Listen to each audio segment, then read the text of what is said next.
Episode 36 మొదటి కలయిక. హర్షవర్ధన్ అసలు రూపం తెలుసుకున్న చిత్రలేఖ అనవసరంగా అపార్థం చేసుకున్నానే అని బాధపడుతుంది. ఇటువైపు కైలాష్ కూడా వీడు నేననుకునేంత యధవ కాదు అని అనుకుంటాడు. నిన్నీ నరకం నుంచి ఖచ్చితంగా కాపాడుకుంటాం చిత్రలేఖ, నువ్వు భయపడకు అని హర్షవర్ధన్ చెప్పడంతో చిత్రలేఖ కళ్లల్లో నీళ్లు తిరిగాయి. నాకే ఎందుకిలా జరుగుతోంది హర్షవర్ధన్, నేనేం పాపం చేశానని నా జీవితం ఇలా నాశనమైపోయింది అంటూ ఏడ్చింది. ఆమె కన్నీళ్లు తుడిచిన హర్షవర్ధన్, ఏడవకు చిత్రలేఖ, నా ప్రేమ సాక్షిగా నిన్నిక్కడ్నుంచి తీసుకెళ్లిపోతాను. ఈ బాధల నుంచి ఊరి నుంచి దూరంగా వెళ్లిపోయి ఎక్కడైనా సంతోషంగా బతుకుదాం అని చెప్పాడు.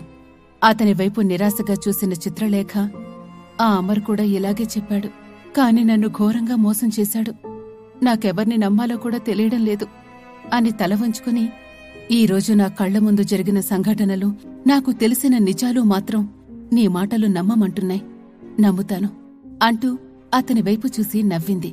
నేను నిన్నెప్పటికీ మోసం చేయను చిత్రలేఖ, నా ప్రాణం పోయినా నిన్నిక్కడ్నుంచి తప్పిస్తాను అంటూ ఆమె నుదుటిపై ముద్దు పెట్టుకుని, నా మీద నువ్వు పెట్టుకున్న ఈ నమ్మకాన్ని ఎప్పటికీ కోల్పోను అని మాటిచ్చి చిత్రలేఖ కళ్లు మూసుకోవడం గమనించి కళ్లమీద కూడా ముద్దు పెట్టాడు. అలా ఆమె పెదాల వరకు వచ్చి ఆగిపోయాడు. దాంతో ఏమైంది అని మనసులో అనుకుని కళ్లు తెరిచి అతని వైపు చూసింది. ఆ వెంటనే మళ్లీ కళ్లు మూసుకుంది. ఆ సమయంలో ఆమె కళ్ల నుంచి నీళ్లు కారడం చూసి హర్షవర్ధన్ తట్టుకోలేకపోయాడు. ఆ కన్నీళ్లు తుడిచి ఆమె పెదాలపై తన పెదాలనుంచాడు. తన కష్టాలను ఒక్క క్షణం మర్చిపోయిన చిత్రలేఖ హర్షవర్ధన్ను కౌగిలించుకుంది. అంటే చిత్రలేఖను ఈ హర్షవర్ధన్ ఎప్పట్నుంచో ప్రేమిస్తున్నాడన్నమాట. ఎంత తప్పుగా అర్థం చేసుకున్నాను. అరే, నా గత జన్మలోని నన్నే తిట్టుకున్నానే. వాడే తప్పు చెయ్యకపోయినా దుర్మార్గుడనుకుని తప్పుబట్టాను అనుకుని ఇక అక్కడుండడం కరెక్ట్ కాదనుకుని ఇప్పటికైనా నిజం బయటకొచ్చినందుకు సంతోషిస్తూ అక్కడ్నుంచి వెళ్లిపోయాడు కైలాష్. అదే సమయంలో చిత్రలేఖను తను కూడా దగ్గరికి తీసుకున్నాడు హర్షవర్ధన్. దాంతో కొంత సిగ్గుపడినా కూడా అతని కౌగిలిలో ఒదిగిపోయింది. నన్నిప్పటి వరకు చాలామంది బలవంతంగా అనుభవించడానికి దగ్గరకు తీసుకున్నారు. వాళ్ల చేతల్లో నా మీద కోరిక తప్ప ప్రేమ కనిపించలేదు. ఇప్పుడు ఈ క్షణం నీ స్పర్శలో నాకు ప్రేమ కనిపిస్తోంది అంటూ సంతోషంగా ఆనంద భాష్పాలు రాల్చింది చిత్రలేఖ. అది చూసిన హర్షవర్ధన్ ఆమెను సున్నితంగా కిస్ చేశాడు. మంచం మీద నుంచి ఆమె కిందకి దిగడంతో తను కూడా ఆమె వెనకే దిగి వెనుక నుంచి చిత్రలేఖను కౌగిలించుకుని ఆమె మెడపై సున్నితంగా ముద్దులు పెట్టాడు. దాంతో తనని తాను మర్చిపోయిన చిత్రలేఖ వెనుతిరిగి హర్షవర్ధన్ కళ్లల్లోకి సూటిగా చూసింది.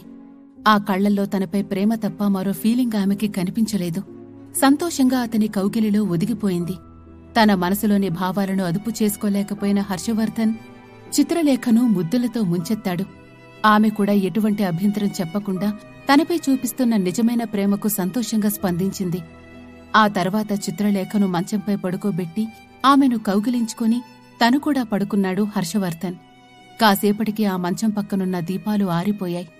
ఆ చీకటి గదిలో వారి భారీ శ్వాసల శబ్దం చాలాసేపు వినిపిస్తూ ఉంది. చిత్రలేఖ హర్షవర్ధన్ల గదిలోంచొచ్చిన కైలాష్ కాలభైరవ ఆలయం మెట్లమీద కూర్చున్నాడు.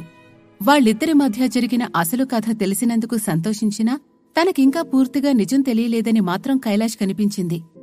ప్రస్తుతం ఇక్కడ తిరుగుతున్న భైరవెవరు? ఆమె మహిళ ఎందుకుంది? ఆమెకు నందివాళ్ల ముత్తాతకి సంబంధమేమిటి?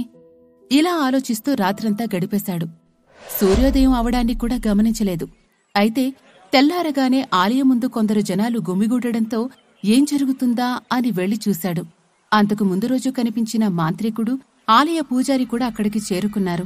అక్కడ గుమిగూడిన జనాలను చూస్తూ, చెప్పండి, ఈ ఊళ్ళో కనిపించకుండా పోయిన అమ్మాయి ఎవరో తెలిసిందా?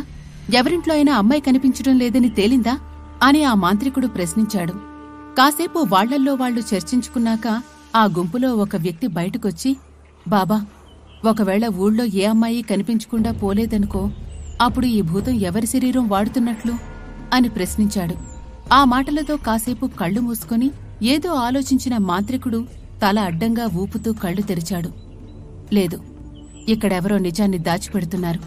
వాళ్ళింట్లో ఒక ఆడపిల్ల కనిపించకుండా పోయిందని చెప్పడం లేదు. ఆ భూతం తను ఎవరినైతే ఆవహిస్తుందో వాళ్ల తీరని కోరికలు కూడా తీరుస్తుంది. అదే సమయంలో ఆ అమ్మాయి మామూలుగానే బతుకుతూ ఉండుండొచ్చు. అందుకే ఆమెవరో మనకి తెలియడం లేదనుకుంటా అన్నాడు. సరిగ్గా అప్పుడే దూరం నుంచి ఒక వ్యక్తి రావడం ఆ జనం చూశారు. కైలాష్ కూడా అతన్ని చూసి గుర్తుపట్టాడు. అతనెవరో కాదు, నందివాళ్ల ముత్తాత విశ్వనాథవర్మ.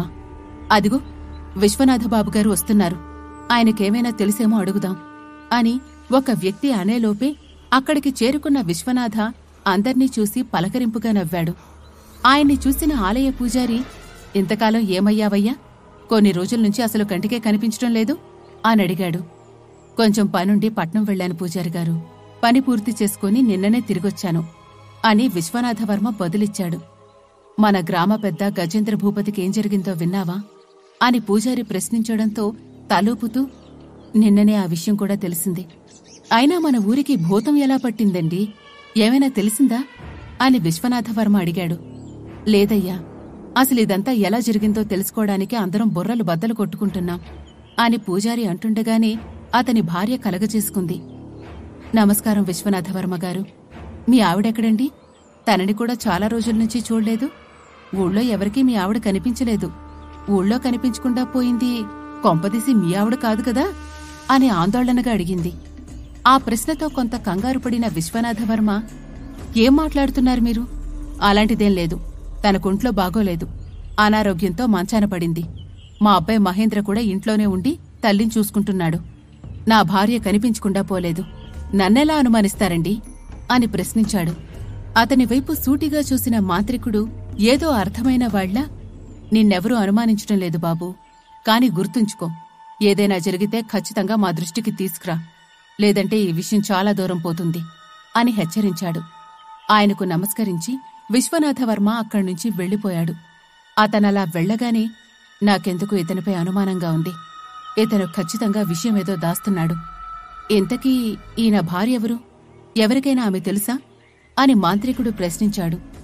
అసలా టాపిక్ మొదలుపెట్టిన పూజారి భార్య ముందుకొచ్చి, ఆయన భార్య పేరు లావణ్య, ఆమెంటే విశ్వనాథవర్మకు ఎక్కడ్లేని ప్రేమ, ప్రాణం కన్నా ఎక్కువగా పెళ్లాన్ని చూసుకుంటాడని ఊళ్ళో అందరికీ తెలుసు.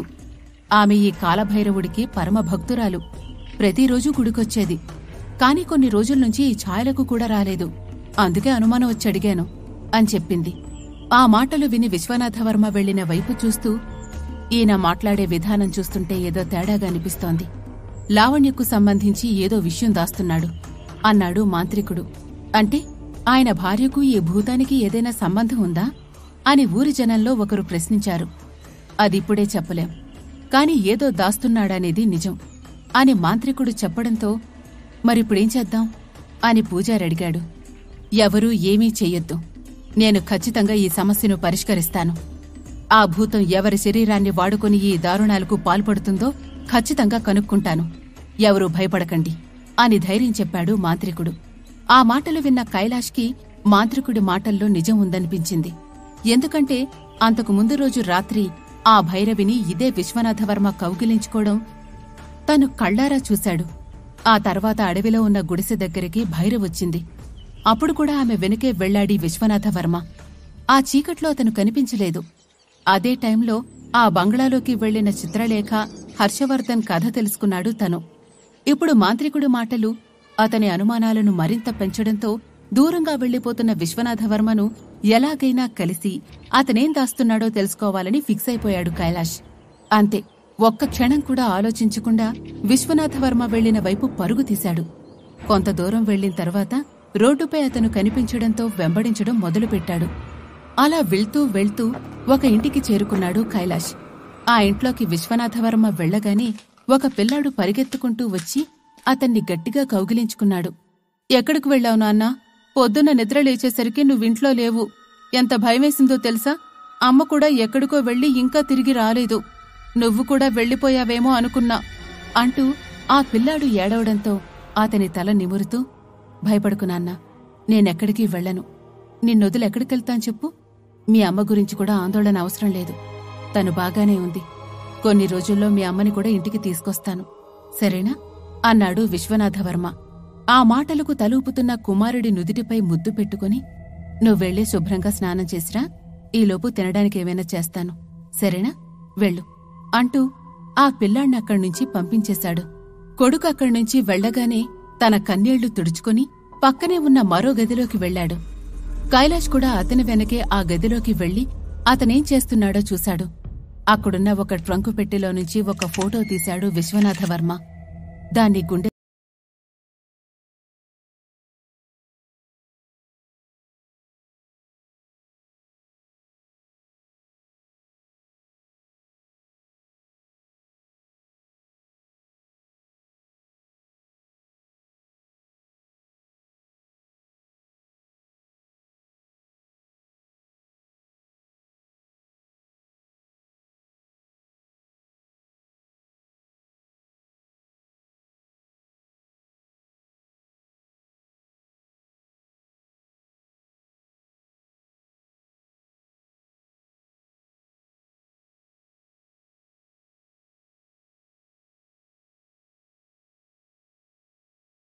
ఇంట్లో తనకి కనిపించిన భైరవి మహిళ అనిపించడం అతనికి గుర్తొచ్చింది. అంటే అప్పుడు నాకు కనిపించింది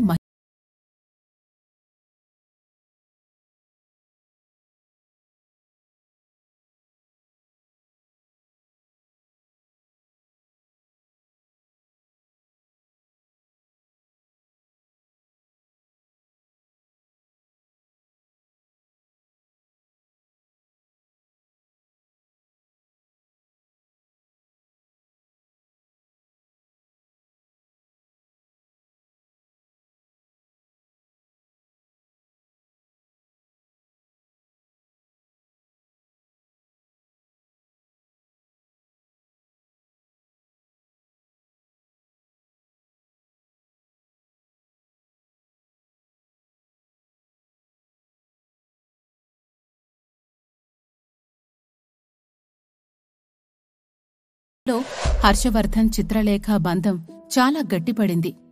కాని చిత్రలేఖను ఎవరు కలవాలన్నా కళావతి ఒప్పుకోవడం లేదు. భారీగా సొమ్ము చెల్లిస్తే ఆమెను కలిసే అవకాశం కల్పిస్తోంది.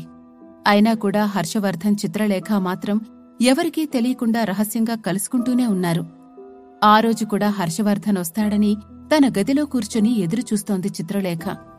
అలాంటి సమయంలో అక్కడికి కళావతి కోపంగా దూసుకొచ్చింది. తన చేతిలోని పట్టీలు విసిరికొట్టి, చిత్రలేఖ, నువ్వేం చేస్తున్నావో ఏమైనా అర్థం అవుతోందా అంటూ పెద్దగా అరిచింది. ఆమె దేని గురించి మాట్లాడుతుందో తెలియక చిత్రలేఖ టెన్షన్ పడిపోయింది. తను హర్షవర్ధన్ని కలుస్తున్నట్లు ఎవరైనా కళావతికి చెప్పారా అని అనుమానం కలిగింది. లావణ్య గురించి విశ్వనాథవర్మ ఎందుకు ఎవరికీ చెప్పడం లేదు? ఆమె భైరవిలా ఎలా మారింది? చిత్రలేఖ హర్షవర్ధన్ల బంధం గురించి కళావతికి తెలుసా